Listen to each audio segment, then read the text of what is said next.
দেখো বন্ধুরা, এই চাচা বাঁশ দিয়ে একটি কত সুন্দর বড় বড় শিংওয়ালা গরু বানিয়েছেন। ছেড়ে দেওয়ার সাথে সাথে গরুটা হাঁটা শুরু করলো। একটা গরুর বাছুর আর তার মা গাভী দুজনেই যাচ্ছিল একটি পাহাড়ের নিচ দিয়ে। এমন সময় হঠাৎ পাহাড় ধসে পড়ে মা গাভীটির ওপরে। তা দেখে বাছুরটি দৌড়ে সাহায্য চায় পাশে থাকা লোকজনের কাছে। তারা এসে সাহায্য করলে মা গাভীটি বেঁচে যায়। তোমার সাথে এমন হলে তুমি কি করতে, জলদি কমেন্ট করে জানাও। গরুর বাছুরটির এই কাজটি যদি তোমাদের ভালো লেগে থাকে তবে প্লিজ চ্যানেলটি সাবস্ক্রাইব করো আর ভিডিওটিতে একটি লাইক দিতে ভুলো না। বিড়ালটি তার বাচ্চাকে নিয়ে নদীতে গিয়েছিল মাছ ধরতে।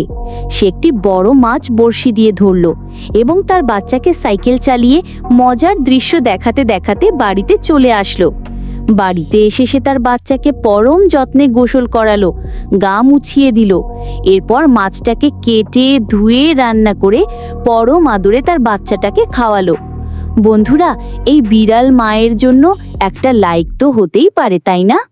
ভিডিওগুলোর মধ্যে কোন ভিডিওটা তোমাদের সবচাইতে বেশি ভালো লেগেছে কমেন্টে জানিয়ে যাও। আর চ্যানেলটি সাবস্ক্রাইব করে ভিডিওটিতে একটি লাইক দিতে মোটেও ভুলো করো না।